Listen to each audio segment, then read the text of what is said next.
1286 में बलबन की मृत्यु के बाद दिल्ली में कुछ समय के लिए फिर अनिश्चितता की स्थिति उत्पन्न हो गई। बलबन ने शहजादा महमूद को अपना उत्तराधिकारी चुना था, लेकिन वह मंगोलों के खिलाफ एक लड़ाई में मारा जा चुका था। उसके एक दूसरे बेटे बोगरा खान ने बंगाल और बिहार पर शासन करते रहना ज्यादा पसंद किया, हालांकि अमीरों में उसे दिल्ली की गद्दी संभालने के लिए निमंत्रित किया था। इस स्थिति में बलबन के एक पौत्र को गद्दी पर बैठाया गया, लेकिन वह कच्ची उम्र का और अनुभवहीन था, सो हालात को संभालना उसके बूते की बात नहीं थी। तुर्क अमीरों द्वारा सभी उच्च पदों को हथिया लेने की कोशिश के खिलाफ काफी क्षोभ और विरोध था। खलजियों जैसे बहुत से गैर तुर्क गौरों के आक्रमण के समय ही भारत आए थे। चूंकि उन्हें कभी भी दिल्ली में यथेष्ट सम्मान नहीं मिला था, अतः अपनी तरक्की के लिए उन्हें बंगाल और बिहार में भाग्य आजमाना पड़ा था। उन्हें सिपाहियों के तौर पर भी नौकरियों मिली और उनमें से बहुतों को मंगोलों का मुकाबला करने के लिए उत्तर पश्चिम में तैनात किया गया था। कालांतर से बहुत से भारतीय मुसलमानों को भी अमीरों की श्रेणी में शामिल कर लिया गया था। ऊंचे पदों से वंचित रखे जाने से वे भी असंतुष्ट थे। बलबन के खिलाफ इमादुद्दीन का खड़ा किया जाना इसी असंतोष का प्रतीक था। खुद बलबन ने गद्दी पर नासिरुद्दीन महमूद के पुत्रों के दावों को खारिज करके जो उदाहरण पेश किया था, उससे यह संदेश मिला कि कोई भी सेनानायक स्थापित राजवंश के शहजादों को दरकिनार करके खुद गद्दी पर काबिज हो सकता था, बशर्ते उसे अमीरों और सेना का पर्याप्त समर्थन प्राप्त हो। खलजी 1290 1300 BC। इन कारणों से खलजी अमीरों के एक गुट ने 1290 में बलबन के अयोग्य उत्तराधिकारियों को पदच्युत करके अपने नेता जलालुद्दीन खलजी को गद्दी पर बैठा दिया। जलालुद्दीन उत्तर पश्चिम सीमाओं का प्रधान रक्षक था और उसने कई लड़ाइयों में मंगोलों के खिलाफ अपना जौहर दिखाया था। अमीरों के गैर तुर्क गुटों ने खिलजी विद्रोह का स्वागत किया। खिलजी, जो मिश्रित रक्त के थे, ने तुर्कों को ऊंचे पदों से वंचित कर दिया हो, ऐसी बात नहीं थी। लेकिन उनके उदय के साथ उच्च पदों पर तुर्कों का एकाधिकार समाप्त हो गया। जलालुद्दीन खलजी ने सिर्फ 6 साल राज किया। उसने बलबन के शासन के कुछ कठोर पहलुओं का मार्जन करने का प्रयत्न किया। वह दिल्ली सल्तनत का पहला शासक था जिसने स्पष्ट शब्दों में यह विचार सामने रखा कि राज्य को शासितों के स्वैच्छिक समर्थन पर आधारित होना चाहिए। और चूंकि भारत में बहुत बड़ा बहुमत हिंदुओं का है, इसलिए इस देश का राज्य सच्चे अर्थों में इस्लामी राज्य नहीं हो सकता। उसने सहिष्णुता का व्यवहार करने और कड़ी सजाओं का सहारा न लेने की नीति अपनाकर अमीरों की सद्भावना भी प्राप्त करने की कोशिश की। लेकिन उसके समर्थकों सहित बहुत से लोग इसे कमजोर नीति मानते थे जो इस काल के उपयुक्त नहीं थी। दिल्ली सल्तनत को अनेक बाहरी और भीतरी शत्रुओं का सामना करना पड़ रहा था और इसलिए लोगों में असुरक्षा की भावना व्याप्त थी। जलालुद्दीन की नीति को अलाउद्दीन ने उलट दिया और जो भी उसका विरोध करने की हिमाकत करता उसे वह कड़ी से कड़ी सजा देता था। अलाउद्दीन 1296 1316 ने अपने चाचा और श्वसुर जलालुद्दीन को धोखे से मारकर गद्दी हासिल की। अवध के सूबेदार के रूप में देवगिर पर हमला करके अलाउद्दीन ने अकूत संपत्ति प्राप्त कर ली थी। जलालुद्दीन इस संपत्ति को हासिल करने की आशा से अपने भतीजे से मिलने कोरा चला गया। उससे डरकर अलाउद्दीन कहीं भाग खड़ा न हो, इस विचार से उसने अपनी सेना को पीछे छोड़ मुट्ठी भर समर्थकों के साथ गंगा पार की। अपने चाचा की हत्या करने के बाद अलाउद्दीन ने सोने की चमक से चकाचौंध करके अधिकांश अमीरों और सैनिकों का समर्थन प्राप्त कर लिया। लेकिन कुछ समय तक उसे एक के बाद एक कई विद्रोहों का सामना करना पड़ा। कुछ विद्रोह तो अमीरों ने किए और कुछ सब उसके रिश्तेदारों ने। अपने विरोधियों को आतंकित करने के लिए अलाउद्दीन ने अधिक से अधिक कठोरता और निष्ठुरता बरतने का तरीका अपनाया। जो अमीर सोने के लोभ से उसके पक्ष में आ गए थे, उनमें से अधिकांश को उसने या तो मार डाला या बर्खास्त करके उनकी संपत्ति जब्त कर ली। अपने परिवार के विद्रोही सदस्यों को उसने कठोर दंड दिए। जलालुद्दीन के शासन काल में इस्लाम कबूल करके 1000-2000 मंगोल दिल्ली के आसपास बस गए थे। अलाउद्दीन ने उन सबका सफाया कर दिया। इन नए मुसलमानों ने गुजरात की लूट में अधिक बड़े हिस्से की मांग करते हुए विद्रोह कर दिया था।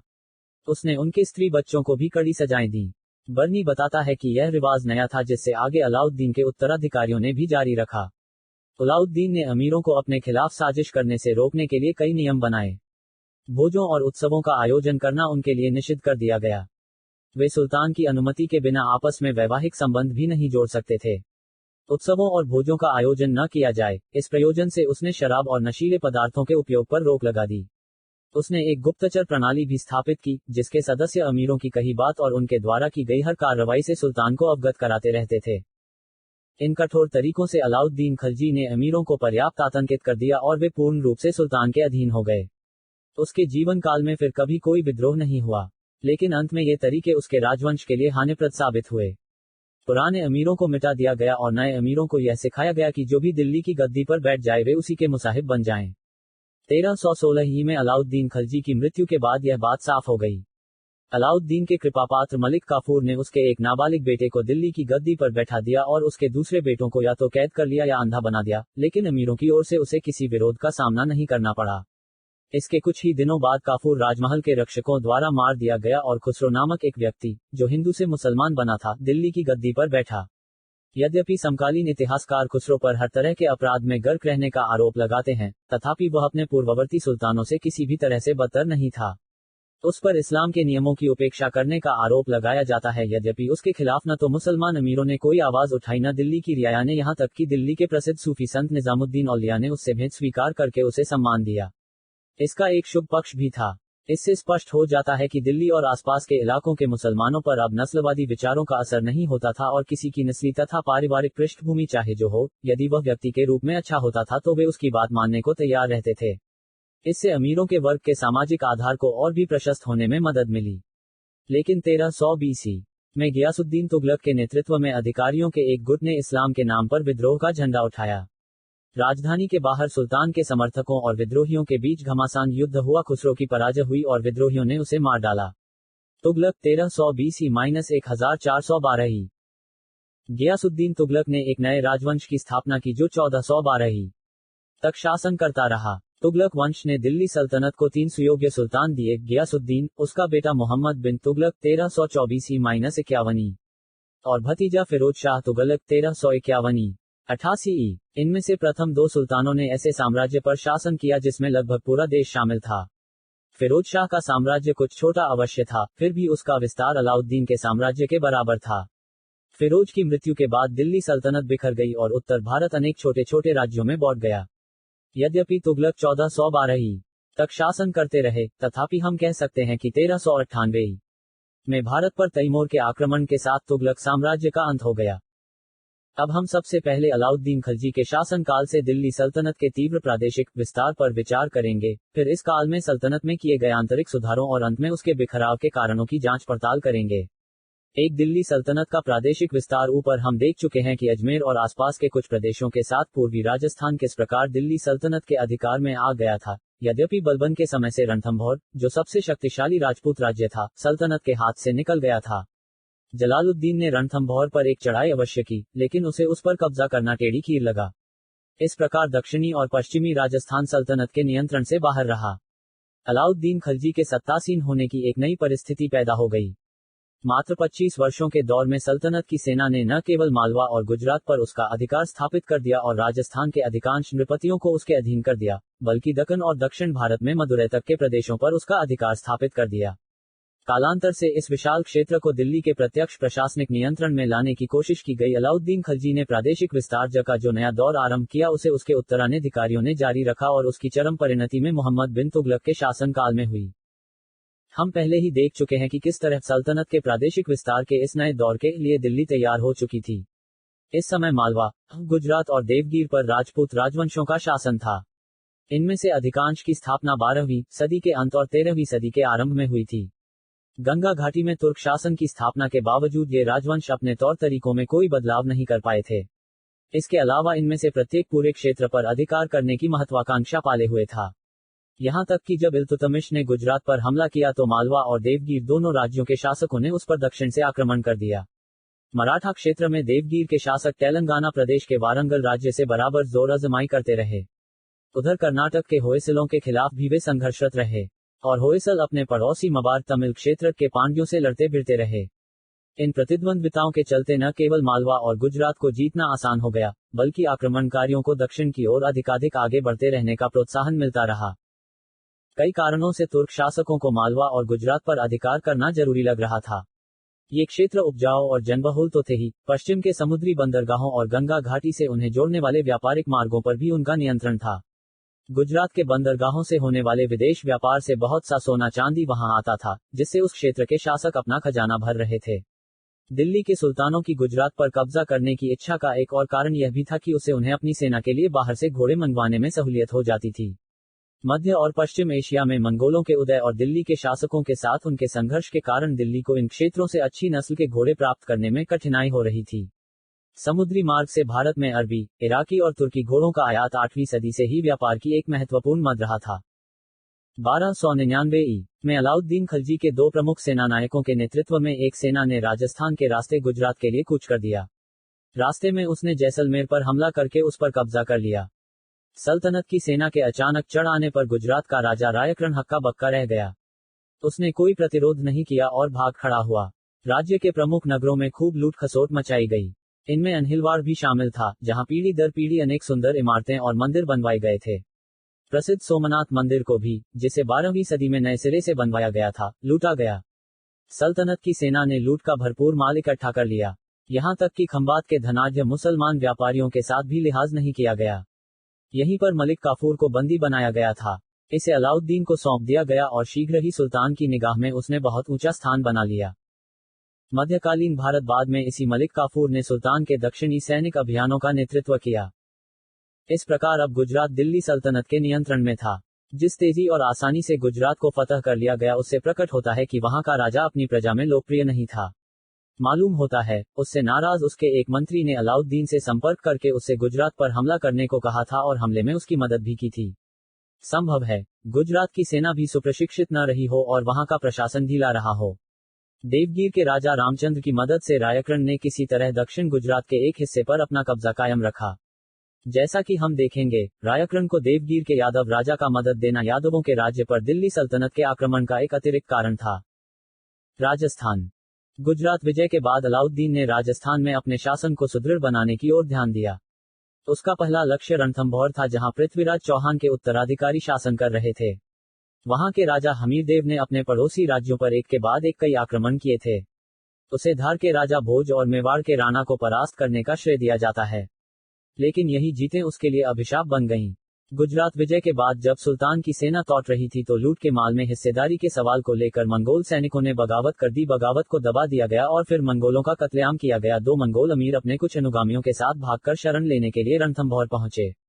अलाउद्दीन ने हमीरदेव को संदेश भेजा कि वह या तो उन्हें मार दे या अपने राज्य से निकाल दे, लेकिन अपनी शरणागत वत्सलता और अपनी सेना तथा दुर्ग की दुर्जयता में अपने विश्वास के कारण हमीरदेव ने सुल्तान को तीखा जवाब भेजा। अपनी शक्ति के बारे में उसका अंदाजा बहुत गलत नहीं था, क्योंकि रणथंभौर की ख्याति राजस्थान के सबसे मजबूत किले के रूप में थी और अभी कुछ ही समय पहले उसने जलालुद्दीन खिलजी को मुंह की खिलाई थी। अलाउद्दीन ने अपने एक विख्यात सेनापति के नेतृत्व में सेना भेजी, लेकिन हमीरदेव ने उसे पराजित कर दिया और सुल्तान की सेना को भारी क्षति उठाकर वापस लौटना पड़ा। अंत में अलाउद्दीन ने एक विशाल सेना लेकर खुद रणथंभौर के खिलाफ कूच किया। इस अभियान में प्रसिद्ध शायर अमीर खुसरो भी अलाउद्दीन के साथ था। उसने रणथंभीर के किले और उसकी रक्षा व्यवस्था का बहुत सजीव वर्णन किया है। सुल्तान ने 3 महीने तक किले पर घेरा डाले रखा। आखिर राजपूतों ने जौहरव्रत का निश्चय किया। स्त्रियां चिताओं पर चढ़ गई और पुरुष लड़ते हुए शहीद होने को किले से बाहर आ गए।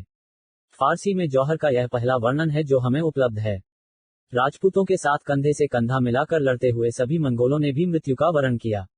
यह घटना सन 1301 की है। अब अलाउद्दीन ने चित्तौड़ की ओर ध्यान दिया। रणथंभौर के बाद यह राजस्थान का सबसे शक्तिशाली राज्य था।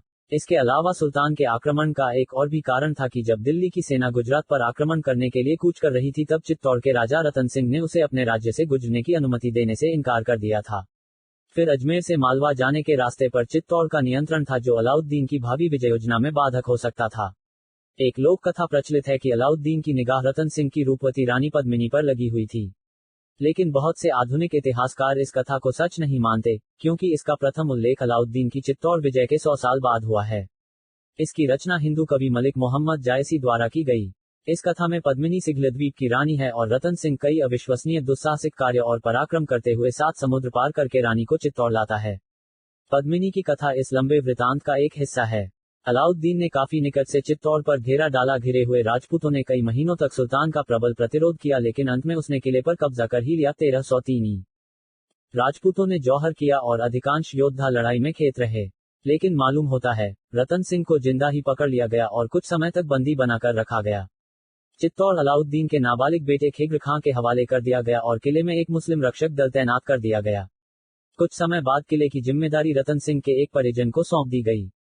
अलाउद्दीन ने गुजरात के मार्ग पर पड़ने वाले जालौर को भी जीत लिया। राजस्थान के लगभग अन्य सभी बड़े राज्यों को अधीनता स्वीकार करने के लिए विवश कर दिया गया। लेकिन मालूम होता है, अलाउद्दीन ने राजपूत राज्यों में अपना प्रत्यक्ष प्रशासन स्थापित करने का प्रयास नहीं किया। राजपूत राजाओं को अपने अपने राज्यों में शासन करने दिया गया, लेकिन उन्हें सुल्तान को नियमित कर नजराने देने पड़ते थे और उसके आदेशों का पालन करना पड़ता था। अजमेर, नागौर आदि कुछ महत्वपूर्ण शहरों में मुस्लिम रक्षक सेनाएं तैनात की गई। इस प्रकार राजस्थान को पूरे तौर पर सर कर लिया गया। दक्कन और दक्षिण भारत। राजस्थान जीतने का सिलसिला पूरा करने से पहले ही अलाउद्दीन ने मालवा को फतह कर लिया था। अमीर खुसरो बताता है कि यह राज्य इतना विस्तृत था कि भूगोल शास्त्री भी इसकी सीमाओं का अंकन करने में असमर्थ थे। मालवा पर सल्तनत का प्रत्यक्ष शासन स्थापित किया गया और उसकी देखरेख के लिए एक सूबेदार नियुक्त कर दिया गया। 1306 में अलाउद्दीन ने 2 सैनिक आक्रमणों की योजना बनाई। पहला आक्रमण रायकरण के खिलाफ था, जो गुजरात से निष्कासित कर दिए जाने के बाद मालवा की सीमा पर बगलाना पर अधिकार जमाए बैठा था। रायकरण बहादुरी से लड़ा, लेकिन प्रतिरोध ज्यादा दिनों तक जारी नहीं रख सका। दूसरे आक्रमण का लक्ष्य देवगीर का राय रामचंद था, जिसका रायकरण से संधि संबंध था। पहले की एक लड़ाई में राय रामचंद दिल्ली को वार्षिक कर देने पर राजी हो गया था। कर की अदायगी वह नहीं कर पाया था, सो उस पर चढ़ाई करने का निश्चय किया गया। दूसरे आक्रमण की कमान अलाउद्दीन ने अपने गुलाम मलिक काफूर को सौंपी। राय ने आत्मसमर्पण किया तो उसके साथ सम्मानजनक व्यवहार किया गया। उसे दिल्ली ले जाया गया, जहां उसका राज्य वापस कर दिया गया और उसे राय रायन के सिताब के साथ फिर से अपने पद पर प्रतिष्ठित कर दिया गया। उसे 1 लाख टके की भेंट दी गई और राजत्व ने प्रतीकस्वरूप सुनहले रंग का छत्र प्रदान किया गया। उसे गुजरात का एक जिला भी दिया गया। उसकी एक बेटी का विवाह अलाउद्दीन से कर दिया गया। राय रामचंद्र के साथ यह संधि अलाउद्दीन को आगे की दक्कन विजय में उसके लिए बहुत सहायक सिद्ध होने वाली थी। 1309 और 1311 के बीच मलिक काफूर ने दक्षिण भारत पर 2 आक्रमण किए। पहला आक्रमण तेलंगाना क्षेत्र में वारंगल पर किया गया था और दूसरे के लक्ष्य द्वार समुद्र, आधुनिक कर्नाटक, मबार तथा मदुरै, तमिलनाडु थे। इन आक्रमणों के संबंध में काफी कुछ लिखा के गया है, जिसका कारण अंशतः यह है कि इन आक्रमणों ने समकालीन प्रेक्षकों की कल्पना शक्ति को बहुत प्रभावित किया। अलाउद्दीन के दरबार के कवि अमीर खुसरो ने इन पर पूरी एक पुस्तक की रचना कर दी। इन आक्रमणों से दिल्ली शासकों शौर्य, आत्मविश्वास और दुस्साहसिक कार्य करने की प्रवृत्ति का परिचय मिलता है। यह पहला अवसर था जब मुसलमानों की सेना दक्षिण में मदुरै तक पहुंच गई और साथ में अकूत संपत्ति लेकर लौटी। इन आक्रमणों से दक्षिण भारत की परिस्थितियों के बारे में प्रत्यक्ष जानकारी मिलती है। हालांकि कोई नया भौगोलिक ज्ञान प्राप्त नहीं होता। दक्षिण भारत को जाने वाले व्यापारिक मार्ग सुविदित थे और जब काफूर की सेना मबार में वीरचोल नामक स्थान पर पहुंची तो वहां मुसलमान व्यापारियों की एक बस्ती बसी हुई पाई गई। न केवल इतना, बल्कि वहां के शासक की सेना में मुस्लिम सैनिकों की एक टुकड़ी भी थी। इन अभियानों के कारण लोगों की निगाह में काफूर की इज्जत बहुत बढ़ गई और सुल्तान ने उसे अपने साम्राज्य का मलिक नायब नियुक्त कर दिया। लेकिन राजनीतिक दृष्टि से इन अभियानों के प्रभाव सीमित ही थे। काफूर ने वारंगल और द्वार समुद्र के शासकों को शांति की याचना करने पर विवश कर दिया। उन्हें अपना सारा कोष और हाथी उसके हवाले करने पड़े और सालाना कर देने का वचन देना पड़ा। लेकिन सबको मालूम था कि अगर ये कर वसूल करने हैं तो उसके लिए हर साल एक सैनिक कार्रवाई करनी पड़ेगी। मबार के मामले में ऐसी औपचारिक सहमति भी प्राप्त नहीं हो रही थी। वहां के शासक जमकर लोहा लेने से बचते रहे थे। काफूर जितना लूट सकता था उतना उसने लूटा। लूटे गए स्थानों में मंदिर भी शामिल थे। आधुनिक मद्रास के निकट चिंदाबरम मंदिर इनमें से एक था, लेकिन उसे तमिल सेनाओं को पराजित किए बिना ही दिल्ली लौटना पड़ा। अलाउद्दीन की मृत्यु के बाद जो गड़बड़ी फैली, उसके बावजूद उसकी मृत्यु के बाद के 1.5 के दशकों के अंदर उपर्युक्त सभी दक्षिणी राज्यों का अस्तित्व मिटा दिया गया और उनके प्रदेश दिल्ली के प्रत्यक्ष प्रशासन के अधीन आ गए। खुद अलाउद्दीन दक्षिणी राज्यों को प्रत्यक्ष प्रशासन में लाने के पक्ष में नहीं था, लेकिन उसके जीवन काल में ही इस नीति में परिवर्तन आरंभ हो चुका था। 1315 में रामचंद्र, जो हमेशा दिल्ली का वफादार बना रहा था, चल बसा और उसके बेटों ने दिल्ली की अधीनता का जुआ अपने कंधे से उतार फेंका। मलिक काफूर ने तुरंत मौके पर पहुंचकर विद्रोह को शांत कर दिया और इस क्षेत्र को सीधे अपने प्रशासन के अधीन कर लिया। लेकिन बहुत से सीमावर्ती इलाकों ने स्वयं को स्वतंत्र घोषित कर दिया, जबकि उनमें से कुछ राय के वंशजों के नियंत्रण में रहे। गद्दी नशीन होने पर मुबारक शाह ने देवगीर को फिर से जीतकर वहां एक मुसलमान सूबेदार नियुक्त किया। उसने वारंगल पर भी आक्रमण किया। वहां के शासक को एक जिला सल्तनत के हवाले करने एवं सोने की 40 ईंटों का वार्षिक कर देने के लिए सहमत होना पड़ा। सुल्तान के खुसरो खां नामक एक गुलाम ने लूटपाट के इरादे से मबार पर हमला किया और पाटन के समृद्ध नगर को तबाह कर दिया। इस क्षेत्र में कोई देश विजय नहीं की गई। 1320 में गियासुद्दीन के गद्दीनशीन होने के बाद एक अविश्रांत और प्रबल आक्रामक नीति आरंभ की गई। इस उद्देश्य से सुल्तान के बेटे मोहम्मद बिन तुगलक को देवगीर में तैनात कर दिया गया। वारंगल के राजा द्वारा निर्धारित कर अदा करने में फिर चूक होने का बहाना बनाकर मोहम्मद बिन तुगलक ने वारंगल पर आक्रमण कर दिया। आरंभ में उसे हार खानी पड़ी। अफवाह फैल गई कि दिल्ली में सुल्तान की मृत्यु हो गई है। इस अफवाह के कारण मोहम्मद की सेना में अव्यवस्था फैल गई और मौका देखकर वारंगल की सेना उस पर टूट पड़ी और उसे भारी क्षति पहुंचाई। मोहम्मद बिन तुगलक को विफल होकर देवगीर लौटना पड़ा। अपनी सेना को पुनर्गठित करके उसने वारंगल पर फिर आक्रमण किया और इस बार राय के साथ कोई मुरव्वत नहीं बरती गई। इस विजय के बाद मवार पर हमला करके उसे भी जीतकर सल्तनत का हिस्सा बना लिया गया। तत्पश्चात मोहम्मद द बिन तुगलक ने उड़ीसा पर आक्रमण किया, जहां से लूट का भारी माल लेकर वह दिल्ली लौट आया। अगले ही साल उसने बंगाल को भी जीत लिया, जो बलबन की था। मृत्यु के बाद से स्वतंत्र चला आ रहा। इस प्रकार 1324 तक दिल्ली सल्तनत मदुरै तक फैल गई। इस क्षेत्र में बचा हुआ आखिरी हिंदू राज्य काम्पिलिक दक्षिण कर्नाटक भी 1328 में सल्तनत में मिला लिया गया। मोहम्मद बिन तुगलक के एक विद्रोही रिश्तेदार को वहां शरण दी गई थी, जिससे उसे उस पर आक्रमण करने का एक सुविधाजनक बहाना मिल गया था। दूर दक्षिण और उड़ीसा सहित पूर्वी क्षेत्र में दिल्ली सल्तनत के द्रुत विस्तार से मोहम्मद बिन तुगलक के लिए जबरदस्त प्रशासनिक तथा वित्तीय समस्याएं खड़ी हो गईं। अब हम इस पर विचार करेंगे कि उसने कैसे इन समस्याओं का दो आंतरिक सुधार और प्रयोग अलाउद्दीन खिलजी के गद्दी नशीन होते होते दिल्ली सल्तनत की स्थिति साम्राज्य के मध्यवर्ती भाग अर्थात ऊपरी गंगा घाटी और पूर्वी राजस्थान में काफी सुदृढ़ हो चुकी थी। इससे दिल्ली के सुल्तानों में आंतरिक सुधारों और प्रयोगों का एक सिलसिला आरंभ करने का साहस जगा। इन सुधारों और प्रयोगों का उद्देश्य प्रशासन को चुस्ती देना, सेना को मजबूत बनाना, भूराजस्व की व्यवस्था का एक तंत्र स्थापित करना एवं कृषि के विस्तार और प्रगति के लिए तेजी से फैलते शहरों के नागरिकों के कल्याण के निमित्त जरूरी उपाय करना था। सभी कदम सफल नहीं हुए, लेकिन वे रीख से हटकर नई राह पर चलने की कोशिश के द्योतक अवश्य हैं। कुछ प्रयोग अनुभव के अभाव में विफल के रहे, कुछ को इसलिए कामयाबी नहीं मिली कि उनकी अवधारणा सही ढंग से नहीं की गई थी, या इसलिए कि बद्धमूल हितों की ओर से उनका विरोध किया गया। परंतु उनसे यह प्रकट होता है कि तुर्की द्वारा स्थापित इस राज्य ने अब काफी कुछ स्थिरता प्राप्त कर ली थी और अब उसे लड़ाइयों और शांति सुव्यवस्था की फिक्र ही नहीं करनी पड़ती थी। अलाउद्दीन की बाजार नियंत्रण तथा कृषि संबंधी नीति। अलाउद्दीन ने बाजार पर नियंत्रण स्थापित करने के लिए जो कदम उठाए वे उसके समकालीनों के लिए दुनिया के महान आश्चर्यों में से थे। चित्तौड़ की लड़ाई से लौटने के बाद एक जारी किए गए कई आदेशों के जरिए अलाउद्दीन ने खाद्यान्नों, शक्कर और रसोई तेल से लेकर सुई तक तथा आयात किए कीमती वस्त्रों से लेकर घोड़े, मवेशी और गुलाम लड़के लड़की तक की कीमतें तय कर दी। इस प्रयोजन से उसने दिल्ली में 3 बाजार स्थापित किए, एक खाद्यान्नों के लिए, दूसरा कीमती वस्त्रों के लिए और तीसरा घोड़ों, गुलामों और मवेशी के लिए। प्रत्येक बाजार एक उच्च अधिकारी के नियंत्रण में होता था, जिसे शाहना कहा जाता था। वह व्यापारियों की एक पंजिका रखता था और दुकानदारों तथा कीमतों पर कड़ी निगाह रखता था।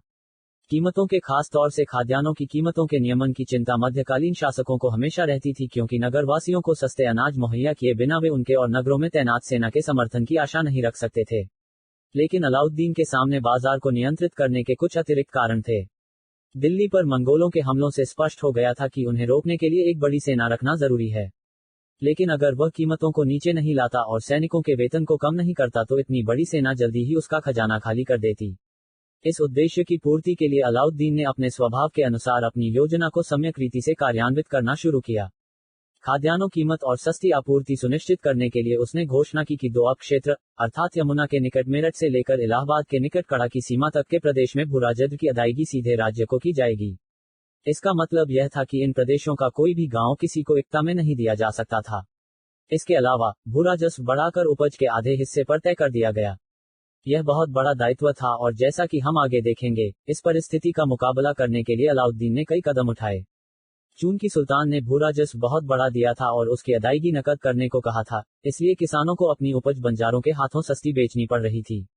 उधर बंजारे लोग इस रास्ते अनाज आदि को शहरों में पहुंचा देते थे, जहां दुकानदारों को उन्हें निश्चित कीमतों पर बेचना पड़ता था। जमाखोरी को रोकने के लिए सभी बंजारों के नाम पंजिका में दर्ज किए गए और उनके एजेंटों तथा परिजनों को नियमों के उल्लंघन के लिए सामूहिक रूप से जिम्मेदार बनाया गया। इससे भी आगे बढ़कर राज्य ने अपने भंडार स्थापित किए, जिन्हें अनाजों से भरा रखा जाता था। आपूर्ति में कमी आने पर इन भंडारों से अनाज जारी कर दिए जाते थे। एक अलाउद्दीन अपने को हमेशा हर बात से वाकिफ रखता था और यदि कोई दुकानदार ज्यादा कीमत लेता या माप तौल के गलत पैमानों का इस्तेमाल करता था तो उसे कड़ी सजा दी जाती थी। बर्नी बताता है कि अकाल के समय भी कीमतों में एक बहुत कम मूल्य का सिक्का, दाम या पाई की भी बढ़ोतरी नहीं होने दी जाती थी। गेहूं 7.5 जीतल प्रति मन, जो 4 जीतल प्रति मन और 48 जीतल का 1 टन का होता था। अलाउद्दीन के समय का मन आज के लगभग 15 किलो के बराबर था। इस प्रकार दिल्ली का नागरिक 1 टके लगभग चांदी के 1 रुपए के बराबर से 96 किलोग्राम गेहूं, 144 किलोग्राम चावल और 180 किलोग्राम जौ खरीद सकता था। अच्छी किस्म का चावल 5 जीतल प्रति मन बिकता था। बर्नी ने लिखा है कि अनाज मंडी में कीमतों का स्थायित्व इस युग का एक आश्चर्य था। घोड़ों की कीमतों का नियंत्रण सुल्तान के लिए खास महत्व रखता था, क्योंकि सेना के लिए उचित कीमतों पर अच्छी नस्ल के घोड़ों की आपूर्ति के बिना सेना की कुशलता कायम नहीं रखी जा सकती थी। गुजरात विजय के कारण अच्छी नस्ल के घोड़ों की आपूर्ति में सुधार हुआ था। अच्छी नस्ल के घोड़े केवल राज्य को ही बेचे जा सकते थे। अलाउद्दीन ने अव्वल दर्जे के घोड़े की कीमत 100 से 120 टन का तय की, जबकि सेना के काम न आने वाले टट्टू की कीमत 22 से 25 टन का रखी गई थी। मवेशी और गुलामों की कीमतों का नियमन कड़ाई से किया जाता था। बर्नी ने उनकी कीमतें तफसील से बताई हैं। उसने भवेशी और गुलामों की कीमतें साथ साथ दी है। इससे मालूम होता है कि मध्यकालीन भारत में गुलामों की एक आम प्रथा के तौर पर स्वीकार किया जाता था। दूसरी वस्तुओं, खासकर बेशकीमती कपड़ों, सुगंधियों आदि की कीमतें सुल्तान के लिए महत्वपूर्ण नहीं थी, लेकिन उनकी कीमतें भी निर्धारित की गईं, जिसका कारण शायद यह था कि इन चीजों की ऊंची कीमतों का प्रभाव दूसरी चीजों की कीमतों पर पड़ता, या हो सकता है यह काम अमीरों को खुश करने के लिए किया गया हो। हमें ऐसी जानकारी मिलती है कि देश के विभिन्न भागों से नफीस किस्म के कपड़े दिल्ली लाने के लिए मुल्तानी व्यापारियों को भारी रकम में पेशगी दी जाती थी। फलतः दिल्ली उत्तम कोटि के कपड़ों का सबसे बड़ी बाजार बन गया। इन कपड़ों की कीमतें निश्चित रहती थी और सभी स्थानों के व्यापारी इनकी खरीद बिक्री के लिए दिल्ली पहुंचते थे। यहाँ सस्ते दामों में खरीदे इन उत्तम कोटि के कपड़ों को वे अन्यत्र भारी दामों पर बेचते थे। भूराजस्व नकद वसूल किए जाने से अलाउद्दीन को अपने सिपाहियों को नकद वेतन देने में सुविधा हुई। नकद वेतन देने वाला वह इस सल्तनत का पहला सुल्तान था। उसके समय में सवार घुड़सवार सैनिक को प्रतिवर्ष 238 टन के या माहवारी लगभग 20 टन के दिए जाते थे। मालूम होता है कि एक सैनिक से इस रकम से अपना गुजारा करने के साथ ही अपने घोड़े की देखरेख करने और साज सामान को भी दुरुस्त रखने की आशा की जाती थी। तब भी यह वेतन कुछ कम नहीं था, क्योंकि अकबर के काल में कीमतें इससे बहुत ज्यादा थी। तब भी मुगल सवार को लगभग 20 रुपए का ही मासिक वेतन मिलता था। वस्तुतः 13वीं और 14वीं सदियों में तुर्क घुड़सवार भद्रजन की कोटि में आता था और इतने वेतन की अपेक्षा रखता था जितने में वह भद्रजन की तरह रह सकता था। इस बात को ध्यान में रखें तो अलाउद्दीन द्वारा तय किया गया वेतन कम ही था और इसलिए बाजार का नियंत्रण आवश्यक था। इतिहासकार बर्नी का ख्याल था कि अलाउद्दीन के बाजार नियंत्रण का एक बड़ा उद्देश्य हिंदुओं को सजा देना था, क्योंकि ज्यादातर व्यापारी हिंदू थे और मुनाफाखोरी से वे ही अपनी थैलियों भरते थे। लेकिन थलमार्ग से पश्चिम और मध्य एशिया के साथ चलने वाला व्यापार मुख्य रूप से सुरासानियों के हाथों में था, जो मुसलमान थे। इस व्यापार में मुल्तानी लोग भी पारीक थे, लेकिन उनमें से भी बहुत से लोग मुसलमान थे। इसलिए अलाउद्दीन द्वारा उठाए गए कदमों का असर इन लोगों पर भी हुआ, लेकिन बर्नी इस बात का कोई उल्लेख नहीं करता। यह स्पष्ट नहीं है कि अलाउद्दीन का बाजार नियंत्रण केवल दिल्ली पर ही लागू था या साम्राज्य के अन्य नगरों पर भी। बर्नी बताता है कि दिल्ली से संबंधित नियमों का हमेशा दूसरे शहरों में भी पालन करने की प्रवृत्ति होती थी।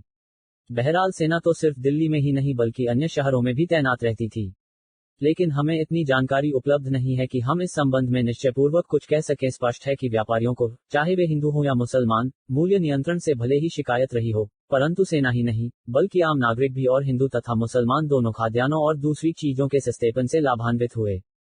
बाजार नियंत्रण के अलावा अलाउद्दीन ने भूराजस्व की व्यवस्था के क्षेत्र में भी महत्वपूर्ण कदम उठाए। वह दिल्ली सल्तनत का पहला शासक था जिसने इस बात पर आग्रह रखा कि दोआब से भूराजस्व का निर्धारण खेती के लिए इस्तेमाल की जा रही जमीन की पैमाइश के आधार पर किया जाए। इसका मतलब यह था कि गांव के शक्तिशाली और धनाढ्य लोग अपने सिर के राजस्व का बोझ दूसरों के सिर नहीं डाल सकते थे। अलाउद्दीन चाहता था कि खूत और मुकद्दम के जाने वाले उस क्षेत्र के जमींदार उसी तरह कर दे जिस तरह दूसरे लोग देते हैं। इस प्रकार उन्हें दूसरों की तरह दुधारू गाय भैंसों और घरों पर कर देना था और वे जो तरह तरह के गैर कानूनी महसूल वसूल करते थे उन्हें छोड़ना होता था। बर्नी की लाक्षणिक भाषा में कहें तो खूत और मुकद्दम जीन जरपोश से सजे घोड़ों पर अब वे नहीं चढ़ सकते थे और न पान की गिलोरियां चबा सकते थे। वे इतने गरीब हो गए कि उनकी पत्नियों को मुसलमानों के घर जाकर काम करना पड़ता था। जमीन की पैमाइश पर आधारित भूराजस्व की सीधी वसूली तभी कामयाब हो सकती थी अगर आमिल और स्थानीय कर्मचारी ईमानदार होते। यद्यपि अलाउद्दीन इन लोगों को इतना वेतन देता था कि वे आराम से जिंदगी बसर कर सकते थे, लेकिन उसका आग्रह था कि उनके हिसाब किताब की जांच पड़ताल कड़ाई से की जाए। हमें जानकारी मिलती है कि छोटी छोटी चूकों के लिए उन्हें पोटा जाता था और जेलों में बंद कर दिया जाता था। बर्नी बताता है कि उनका जीवन उनके लिए इतना असुरक्षित हो गया था कि कोई उन्हें अपनी बेटी ब्याहने को तैयार नहीं होता था।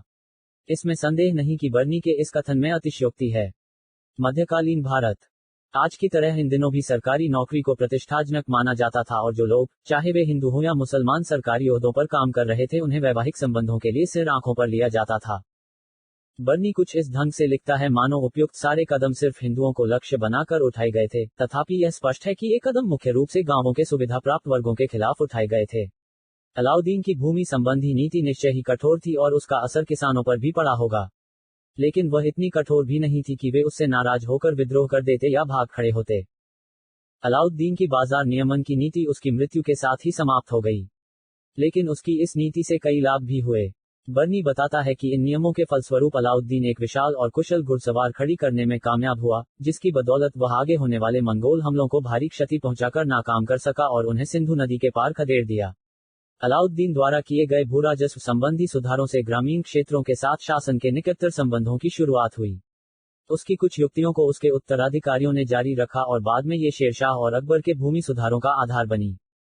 मोहम्मद बिन तुगलक के प्रयोग। अलाउद्दीन के बाद मोहम्मद बिन तुगलक 1324-51 को एक ऐसे शासक के रूप में सबसे अधिक याद किया जाता है जिसने कई साहसपूर्ण प्रयोग किए और कृषि में गहरी रुचि का परिचय दिया। कुछ मायनों में मोहम्मद बिन तुगलक अपने युग का सबसे उल्लेखनीय शासक था। उसने धर्म और दर्शन का गहरा अध्ययन किया था और वह बहुत ही विवेचनात्मक बुद्धि और खुले दिमाग वाला व्यक्ति था। उसका संलाप न केवल मुसलमान रहस्यवादियों से चलता या बल्कि हिंदू योगियों तथा जिन पर जिना प्रभासूरी जैसे जैन मुनियों से भी चलता था।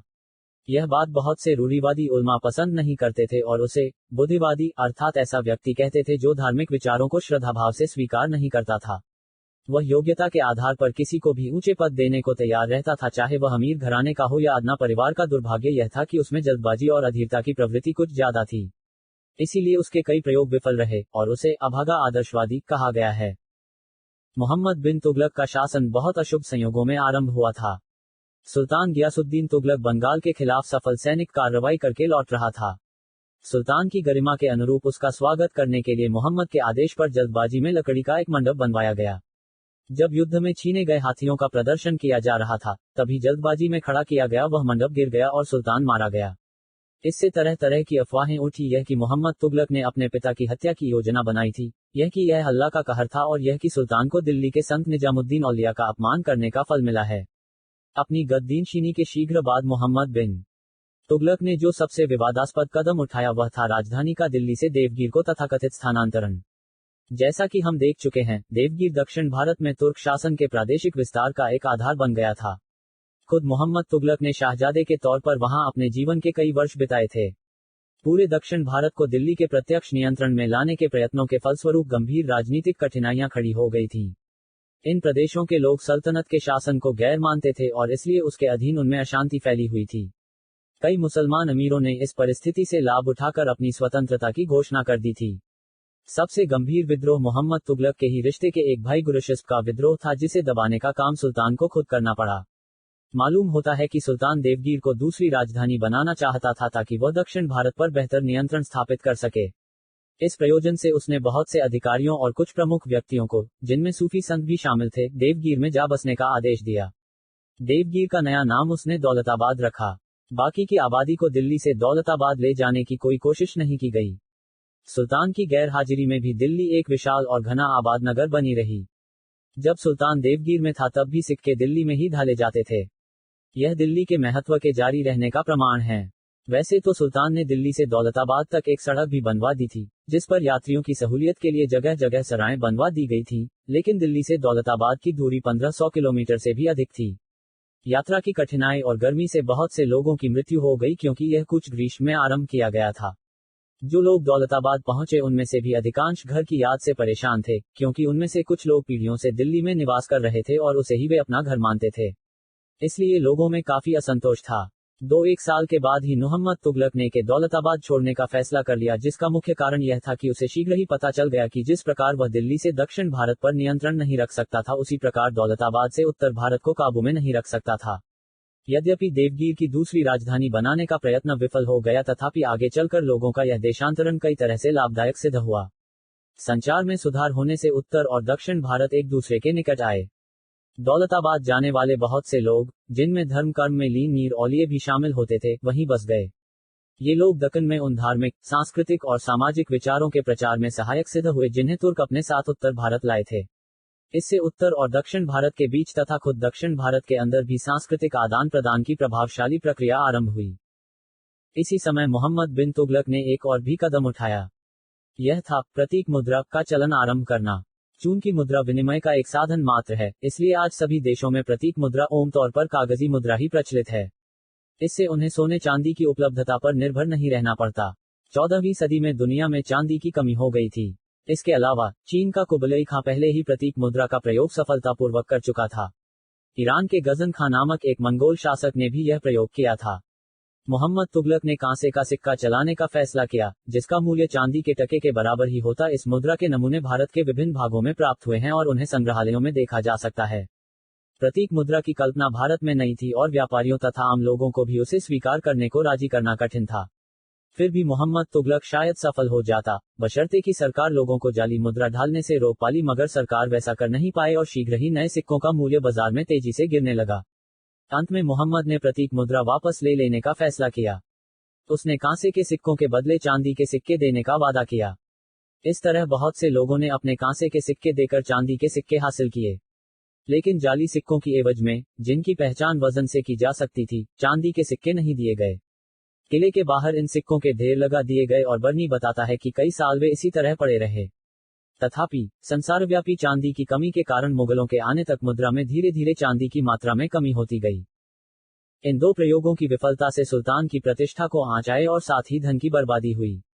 लेकिन सरकार इस झटके से जल्दी ही संभल गई। मोरक्को के यात्री इब्न बतूता को, जो 1333 में दिल्ली आया था, इन दोनों प्रयोगों का कोई हानिकारक प्रभाव देखने को नहीं मिला। इन सब से बहुत अधिक गंभीर समस्या सीमाओं की सुरक्षा को थी। इसके अलावा प्रशासन, खास तौर से राजस्व प्रशासन और अमीरों से अपने संबंधों को लेकर भी सुल्तान को कुछ बड़ी समस्याओं का सामना करना पड़ा। पीछे के एक विभाग में हम पंजाब में मंगोल सत्ता के क्रमिक प्रसार से दिल्ली सल्तनत के लिए उत्पन्न गंभीर खतरों और दिल्ली पर मंगोलों के हमलों की चर्चा कर चुके हैं। यद्यपि आंतरिक कलह के कारण अब मंगोल कमजोर पड़ चुके थे, तथापि वे अब भी इतने शक्तिशाली थे कि पंजाब और दिल्ली के आसपास के क्षेत्रों को संकट में डाल सकते थे। मोहम्मद बिन तुगलक के शासन के प्रारंभिक वर्षों के दौरान तमसरिन के नेतृत्व में मंगोल सहसा सिंध पर उमड़ आए और उनका एक दल दिल्ली से 65 किलोमीटर दूर मेरठ तक पहुंच आया। झेलम के निकट एक लड़ाई में मोहम्मद तुगलक ने न केवल मंगोलों को परास्त कर दिया, बल्कि कलानौर पर भी कब्जा कर लिया और कुछ समय तक उसका वर्चस्व सिंध के पार पेशावर तक कायम रहा। इससे जाहिर हो गया कि अब दिल्ली का सुल्तान मुगलों के खिलाफ आक्रामक रुख अपना सकता था। देवगिर से लौटकर सुल्तान ने गजनी और अफगानिस्तान पर कब्जा करने के लिए एक विशाल सेना तैयार कर ली। बर्नी का कहना है कि उसका उद्देश्य गजनी और इराक पर अधिकार करना था। मोहम्मद तुगलक का असली मकसद क्या था, यह जानने का हमारे पास कोई स्रोत नहीं है। हो सकता है उसका उद्देश्य ऐसी सीमा कायम करने का रहा हो जिसे प्राकृतिक या वैज्ञानिक सीमा कहा जाता है, अर्थात वह हिंदू कुश और कंधार तक के प्रदेशों को सल्तनत का हिस्सा बनाना चाहता रहा हो। यह भी हो सकता है कि मध्य एशिया से भागकर मोहम्मद बिन तुगलक के दरबार में शरण लेने वाले शासकों और दूसरे लोगों में से बहुतों का मंसूबा यह रहा हो कि मंगोलों को उस क्षेत्र से निकाल बाहर करने का यह अच्छा मौका है। लेकिन साल भर बाद और प्रतीक मुद्रा का चलन आरंभ करने के प्रयत्न की विफलता के उपरांत नए तौर पर खड़ी की गई सेना की छुट्टी कर दी गई। इस बीच मध्य एशिया में परिस्थिति तेजी से बदल चली थी। कालांतर से तैमूर ने अपनी देखरेख में पूरे क्षेत्र को फिर एक सूत्र में बांध दिया था और भारत के लिए एक नया खतरा उपस्थित कर दिया था। खुरासान योजना के प्रभावों को अतिरंजित करना या कदाचित अभियान के साथ उसका घालमेल करना मुनासिब नहीं है।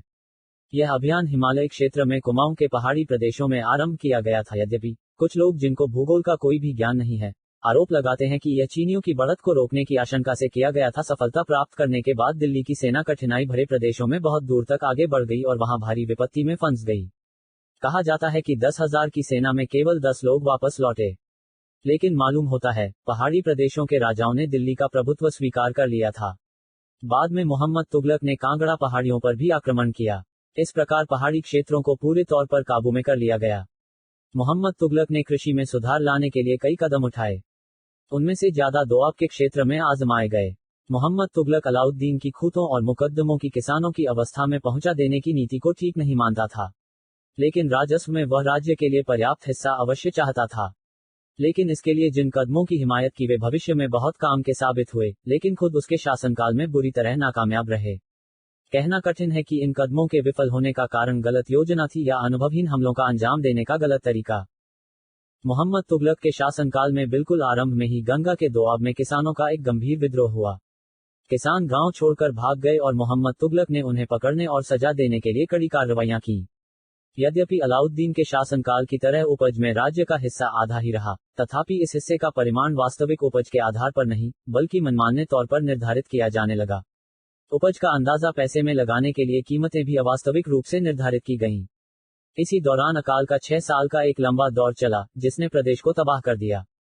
पशुओं और बीजों के लिए तथा कुएं खोदने के लिए ऋण सुलभ कराकर राहत देने की कोशिश की गई, लेकिन काफी देर से दिल्ली में इतने लोगों की मौत हुई कि वातावरण दूषित हो गया। सुल्तान दिल्ली छोड़कर 100 मील दूर गंगा के किनारे स्वर्गद्वारी नामक एक शिविर में चला गया और 2.5 वर्षों तक वहीं बैठा रहा। वहां से लौटने के बाद उसने दोआब में कृषि के विस्तार और सुधार के लिए एक योजना आरंभ की।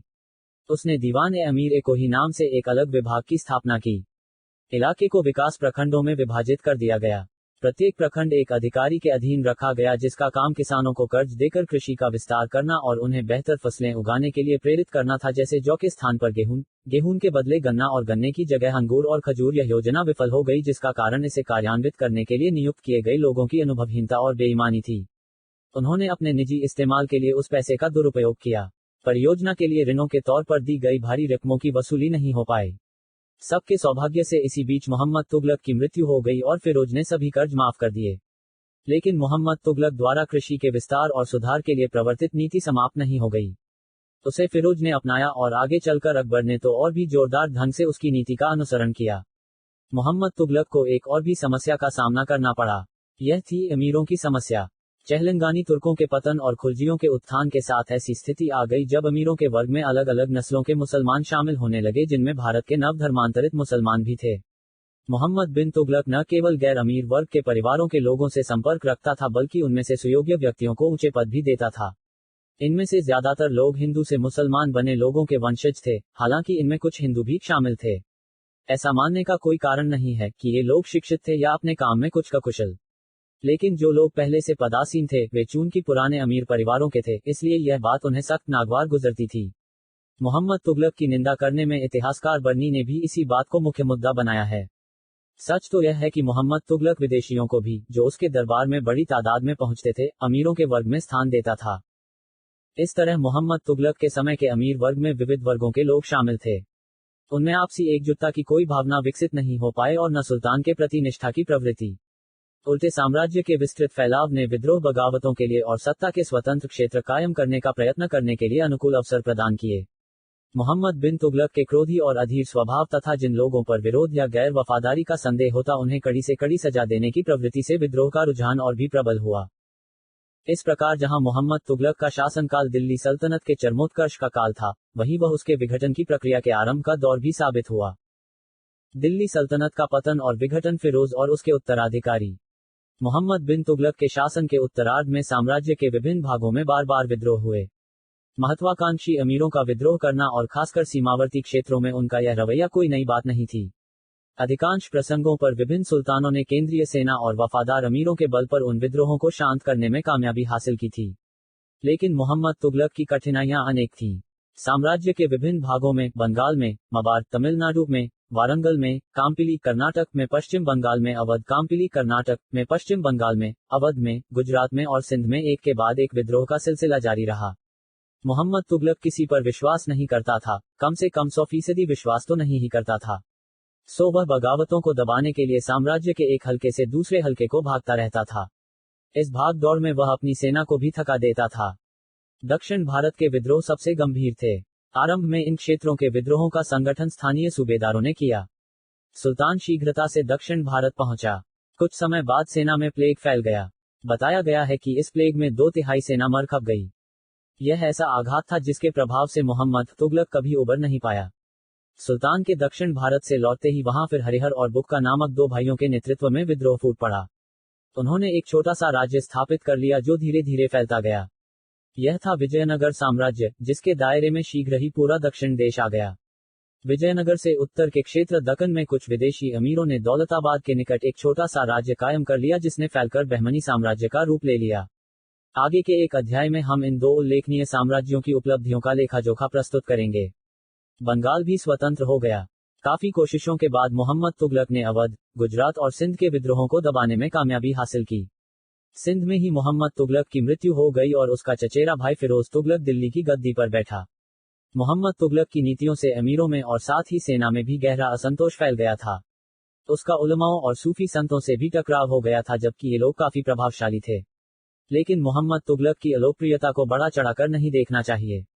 जब वह काफी लंबे अरसे तक राजधानी से दूर बैठा था तब भी दिल्ली, पंजाब और उत्तर भारत में तथा साम्राज्य के दूसरे हिस्सों में प्रशासन सामान्य रीति से काम करता रहा। गद्दी पर बैठने के बाद फिरोज तुगलक की समस्या यह थी कि दिल्ली सल्तनत के आसन विघटन को कैसे रोका जाए। इसके लिए उसने अमीरों, सेना और उलमाओं के प्रति तुष्टीकरण की नीति अपनाई और उसने तय किया कि वह अपनी सत्ता उन्हीं प्रदेशों पर कायम रखने की कोशिश करेगा जिनकी व्यवस्था केंद्र से आसानी से की जा सकती है। इसलिए उसने दक्षिण भारत और दक्कन पर फिर से अपना अधिकार जमाने का प्रयत्न नहीं किया। बंगाल पर उसने 2 बार आक्रमण किए लेकिन दोनों बार विफल रहा। इस प्रकार बंगाल सल्तनत के हाथ से निकल गया। तब भी सल्तनत जानी बड़ी थी जितनी कि वह अलाउद्दीन खलजी के शासनकाल के आरंभिक वर्षों में थी। फिरोज ने जाजनगर के शासक पर भी चढ़ाई की। वहां उसने मंदिरों को नष्ट भ्रष्ट किया और काफी धन लूटा, लेकिन उड़ीसा को सल्तनत में मिलाने की कोई कोशिश नहीं की। उसने पंजाब की पहाड़ियों में कांगड़ा, आधुनिक हिमाचल प्रदेश में पर भी हमला किया। परंतु उसने सबसे लंबे संघर्ष गुजरात और घट्टा के विद्रोहों को दबाने के लिए किए। ये विद्रोह तो दबा दिए गए लेकिन सेना भटक कर कच्छ की खाड़ी वाले इलाके में पहुंच गई जिससे उसे भारी नुकसान उठाना पड़ा। इस प्रकार फिरोज किसी भी अर्थ में कोई बड़ा सैनिक नेता नहीं था, लेकिन उसका शासनकाल शांति और मूक विकास का युग था। उसने हुक्म जारी किया कि जब भी किसी अमीर की मृत्यु हो एकता सहित उसका स्थान उत्तराधिकार में उसके पुत्र को दिया जाए। यदि उसके कोई पुत्र न हो तो यह स्थान उसके दामाद को और दामाद भी न हो तो उसके गुलाम को दिया जाए। एकता से प्राप्त होने वाले राजस्व का हिसाब किताब करते समय बकाया पाए जाने पर संबंधित अमीरों और उनके अमलों को यातना देने का रिवाज समाप्त कर दिया गया। इन कार्रवाइयों से अमीर लोग खुश हुए। यह इन्हीं कार्रवाइयों का सुपरिणाम था कि गुजरात तथा घट्टा जैसे कुछ प्रदेशों को छोड़कर अमीरों ने कहीं विद्रोह नहीं किया। लेकिन पदों और एकता को वंशानुगत बनाने की नीति का अंत में हानिप्रद साबित होना निश्चित था। इससे एक छोटे से दायरे से बाहर जाकर सुयोग्य लोगों को सरकारी सेवा में नियुक्त करने की संभावना समाप्त हो गई और सुल्तान एक संकुचित अल्पतंत्र पर निर्भर हो गया। वंशानुगतता के सिद्धांत को फिरोज ने सेना पर भी लागू कर दिया। बुए सिपाहियों को शांति से जीने और लड़ाई के लिए अपने बदले अपने बेटे या दामाद और बेटा या दामाद न होने पर अपने गुलाम को भेजने की सुविधा दे दी गई। सिपाहियों को नकद वेतन नहीं देना था। इसकी बजाय अलग अलग गांवों के भू राजस्व उनके नाम कर दिए गए। इसका मतलब यह था कि सिपाही या तो लड़ाई के मैदान से अलग रहकर गांवों में जाकर अपने वेतन की रकमों वसूली करे या ऐसी वसूली का अधिकार बिचौलियों को दे दे जो उसके हाथ वसूली गई रकमों का आधा या तिहाई भाग ही रखते। इस तरह इस व्यवस्था से अंत में सिपाहियों को कोई लाभ नहीं हुआ। दूसरी ओर इससे पूरे सैनिक संगठन में शिथिलता आ गई।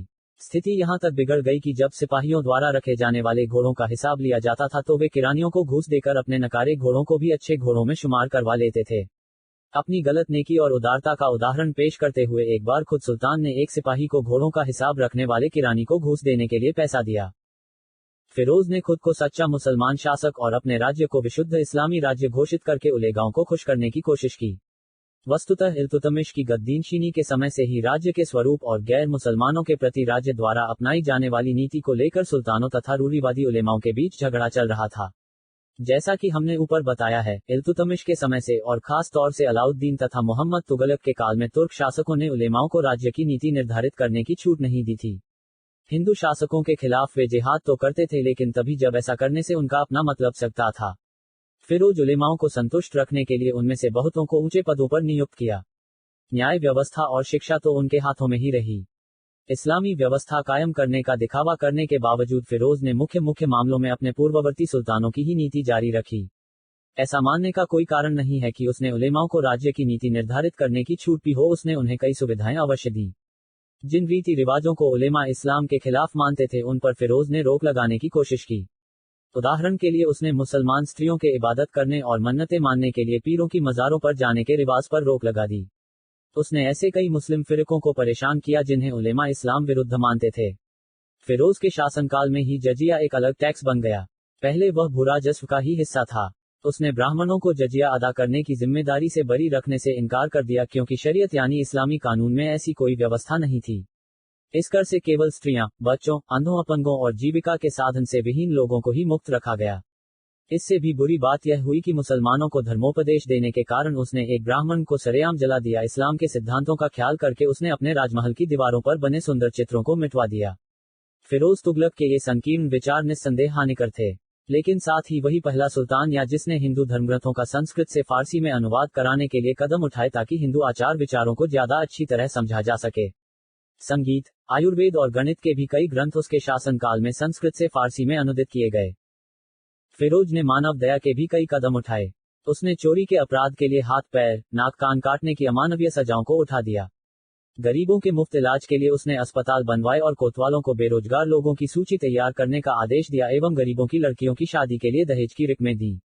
लेकिन यह संभव है कि इन उपायों का मूल उद्देश्य उन अच्छे परिवारों के मुसलमानों की मदद करना रहा हो जिनके अब बुरे दिन आ गए थे। यह बात भी मध्यकाल में राज्य के संकीर्णतापूर्ण स्वरूप का सबूत है। लेकिन फिरोज ने इस बात पर जोर दिया कि राज्य सिर्फ सजा देने और कर वसूल करने के लिए ही नहीं है बल्कि वह जन कल्याण की संस्था भी है। मध्यकाल के संदर्भ में राज्य के कल्याणकारी स्वरूप की यह अवधारणा काफी महत्वपूर्ण थी और फिरोज इसके लिए प्रशंसा का पात्र है। देश की आर्थिक अवस्था सुधारने में फिरोज की गहरी रुचि थी। उसने लोक निर्माण के लिए एक बड़ा विभाग स्थापित किया जो सरकारी निर्माण कार्यों की देखरेख करता था। उसने कई नहरों की मरम्मत करवाए और कई नई नहरें खुदवाए। सबसे बड़ी नहर कोई 200 किलोमीटर लंबी थी जो सतलुज से निकलकर हांसी तक पहुंचती थी। एक अन्य नहर यमुना से निकलती थी। इनका और अन्य नहरों का प्रयोजन सिंचाई की सुविधा और फिरोज द्वारा स्थापित नए शहरों को जरूरत का पानी सुलभ कराना था। इससे हिसार फिरोज या हिसार आधुनिक हरियाणा में और फिरोजाबाद आधुनिक उत्तर प्रदेश में नामक नगर आज भी फूल फल रहे हैं। फिरोज ने जो एक और कदम उठाया उसका आर्थिक के साथ साथ राजनीतिक महत्व भी था।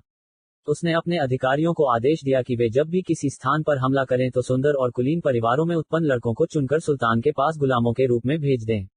इस तरह धीरे धीरे 1,80,000 गुलाम इकट्ठे कर लिए। इनमें से कुछ को उसने विभिन्न दस्तकारियों का प्रशिक्षण दिलवाकर साम्राज्य भर के शाही कारखानों में नियुक्त कर दिया। बाकी में से उसने सिपाहियों का एक बड़ा दल तैयार किया। सुल्तान को आशा थी कि ये सैनिक उस पर निर्भर होंगे और इसलिए उसके प्रति वफादार रहेंगे। यह कोई नई नीति नहीं थी।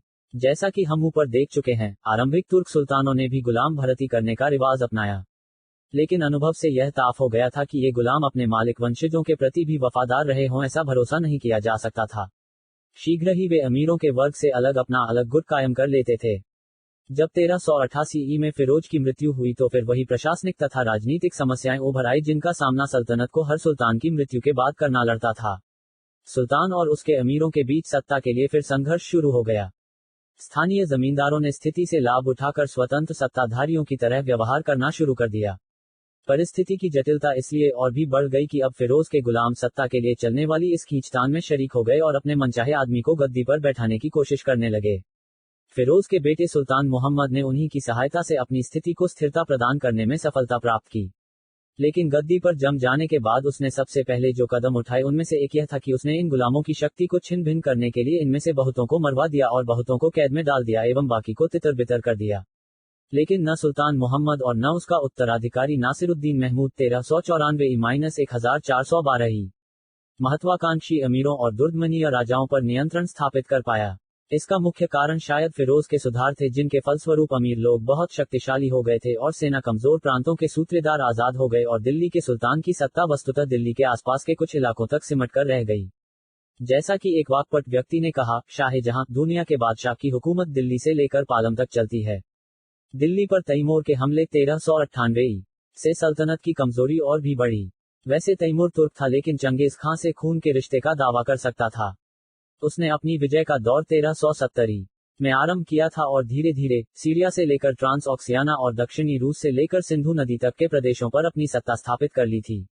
उसने भारत पर लूटपाट के इरादे से हमला किया था और इस हमले का प्रयोजन पिछले 200 वर्षों के दौरान दिल्ली के सुल्तानों द्वारा एकत्र की गई विशाल संपत्ति को हथियाना था। दिल्ली सल्तनत लड़खड़ा चुकी थी, सो उसके आक्रमण का प्रतिरोध करने वाला कोई नहीं था। तैमूर की सेना ने दिल्ली के रास्ते में पड़ने वाले विभिन्न शहरों को बेरहमी से तबाह किया और लूटा। इसके बाद तैमूर ने दिल्ली में प्रवेश करके उसकी ईंट से ईंट बजा दी। बड़ी तादाद में लोगों को, जिनमें हिंदू मुसलमान स्त्री बच्चे सब शामिल थे, प्राणों से हाथ धोने पड़े। तैमूर के आक्रमण से एक बार फिर स्पष्ट हो गया था कि भारत में कमजोर शासन होने से उसके लिए क्या खतरे उपस्थित हो सकते थे। इस आक्रमण के कारण भारत का बहुत सा धन, सोना चांदी, हीरे जवाहरात आदि विदेश को चला गया। राजमिस्त्री, संगतराश, बढ़ई वगैरह बहुत से कारीगरों को भी तैमूर अपने साथ ले गया। इनमें से कुछ लोगों ने उसकी राजधानी समरकंद में कई सुंदर इमारतें बनाने में हाथ बटाया। लेकिन भारत में पर तैमूर के आक्रमण का प्रत्यक्ष राजनीतिक प्रभाव बहुत सीमित ही रहा। तथापि तैमूर के हमले को दिल्ली के सुल्तानों के सशक्त शासन के दौर की समाप्ति का सूचक माना जा सकता है, यद्यपि खुद तुगलक राजवंश जैसे तैसे 1412 तक ही कायम रह सका। दिल्ली सल्तनत के विघटन के लिए किसी एक सुल्तान को जिम्मेदार नहीं माना जा सकता। हम देख चुके हैं कि मध्यकाल में राज्य के लिए कुछ समस्याएं तो हमेशा बनी ही रहती थी, जैसे सुल्तान और अमीरों के बीच के संबंधों की समस्या, स्थानीय शासकों और जमींदारों के साथ संघर्ष की समस्या, क्षेत्रीय तथा भौगोलिक कारणों से उत्पन्न समस्या आदि। अलग अलग सुल्तानों ने अपने अपने तरीके से इन समस्याओं का सामना करने की कोशिश की, लेकिन उनमें से कोई भी इस स्थिति में नहीं था कि समाज में ऐसे बुनियादी परिवर्तन ला सकता जो इन स्थायी कठिनाइयों का निवारण कर पाते। इस प्रकार राजनीतिक ताने बाने के बिखराव की स्थिति सतह के नीचे दबी रहती थी और केंद्रीय प्रशासन में तनिक भी कमजोरी आते ही घटनाओं का ऐसा सिलसिला शुरू हो जाता था जो राजनीतिक ताने बाने को छिन्न भिन्न कर देता था। गियासुद्दीन तुगलक और मोहम्मद तुगलक के शासनकाल में सल्तनत के अतिविस्तार के फलस्वरूप प्रतिकूल प्रतिक्रियाओं का जो सिलसिला आरंभ हो गया था उसे फिरोज तुगलक ने किसी तरह नियंत्रित कर लिया। उसने अमीरों और सिपाहियों को प्रसन्न करने के लिए कई कदम उठाए, लेकिन जैसा कि हम देख चुके हैं, इससे प्रशासन का केंद्रीय तंत्र कमजोर पड़ गया। 1200 ई से 1400 ई तक के काल में भारतीय जीवन में, अर्थात उसके शासन तंत्र, लोगों के जीवन और उनकी अवस्था तथा कला स्थापत्य की स्थिति में अनेक नई विशेषताओं का समावेश हुआ। इन पर हम अगले अध्याय में विचार करेंगे।